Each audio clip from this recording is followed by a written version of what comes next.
दोस्तों, क्या आपने कभी सोचा है कि मृत्यु अंत नहीं है बल्कि एक पड़ाव है जहां अंत की एक नई शुरुआत होती है?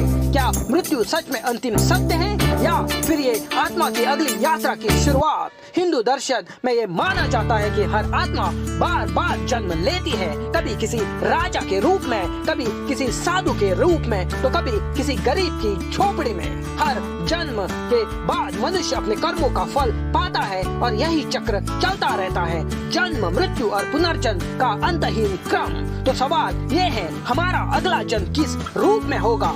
क्या हमारा भी पुनर्जन्म होगा या फिर वो कौन सी वजह होगी जिसके कारण हमारा पुनर्जन्म होता है? तो दोस्तों, बिना वक्त की देरी आइए जानते हैं इन्हीं सवालों से जुड़े दिलचस्प जवाब। हमारे शास्त्रों में कहा गया है कि जिसका भी जन्म हुआ है उसकी मृत्यु भी निश्चित है। देव, मनुष्य, पशु, पक्षी, कभी सभी की मृत्यु निश्चित है। मृत्यु और मृत्यु के बाद पुनर्जन्म की बातें हम अक्सर सुनते हैं, लेकिन क्या सच में मृत्यु के बाद आत्मा का पुनर्जन्म होता है? क्या कभी आत्माओं का पुनर्जन्म होता है? जानते हैं मृत्यु के पश्चात आत्मा के पुनर्जन्म के रहस्य और कारणों के बारे में। गरुड़ पुराण में कहा गया है कि मरणोपरांत आत्मा को नया शरीर धारण करने में 3 दिन, 13 दिन, 6 महीने या साल भर का समय लग सकता है। जो आत्माएं नए शरीर को धारण नहीं कर पाती है वह पृथ्वीलोक और स्वर्गलोक चली जाती है या फिर भटकती रहती है।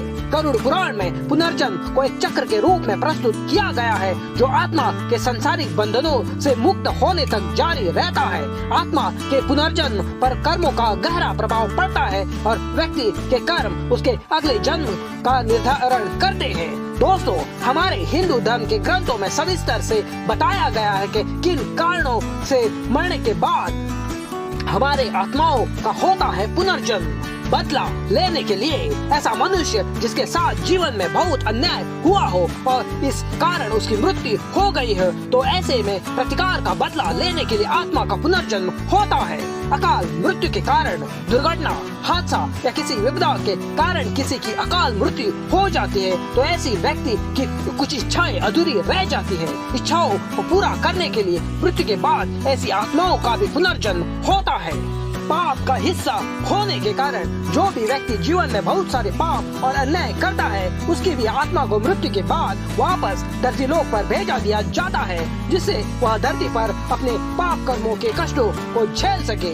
पुण्य कर्म भोगने के लिए जिस भी व्यक्ति ने अपने जीवन में हमेशा पुण्य कर्म किया है, मृत्यु के बाद उसकी आत्मा का भी पुनर्जन्म होता है। ऐसी आत्माएं पुण्य फल को भोगने के लिए जन्म लेती है। अधूरी साधना को पूरा करने के लिए किसी व्यक्ति की मृत्यु बहुत जल्द हो जाती है, ऐसे में उसकी कुछ तपस्या, साधनाएं या इच्छा अधूरी रह जाती है। इसे पूरा करने के लिए उसे मरने के बाद भी आत्माओं को पुनर्जन्म होता है। दोस्तों, इस वीडियो के माध्यम से हम समझ सकते हैं कि पुनर्जन्म की संकल्पना हिंदू धर्म में विशेष स्थान रखती है।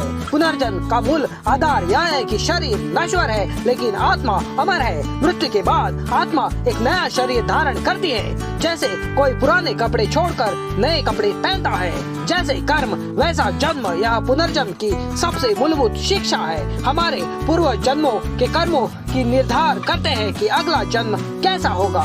जब तक जीवन मोक्ष नहीं प्राप्त करता है तब तक जन्म और मृत्यु के चक्र में बंधा रहता है। इसे संसार चक्र कहते हैं। यह चक्र से मुक्ति मोक्ष के बाद ही संभव है। पुनर्जन्म की संकल्पना व्यक्ति को अधर्म से बचने और धर्म के मार्ग पर चलने की प्रेरणा देता है। इस वीडियो का अंतिम निष्कर्ष यह निकलता है कि पुनर्जन्म की संकल्पना हमें यह सिखाती है कि जीवन एक निरंतर यात्रा है और हमारी सोच, कर्म और व्यवहार न केवल इस जन्म में बल्कि भविष्य के जन्मों में भी प्रभाव डालती है। इसलिए इसे केवल एक धार्मिक विचार नहीं बल्कि नैतिक और आत्मिक विकास की प्रेरणा के रूप में भी समझा जा सकता है।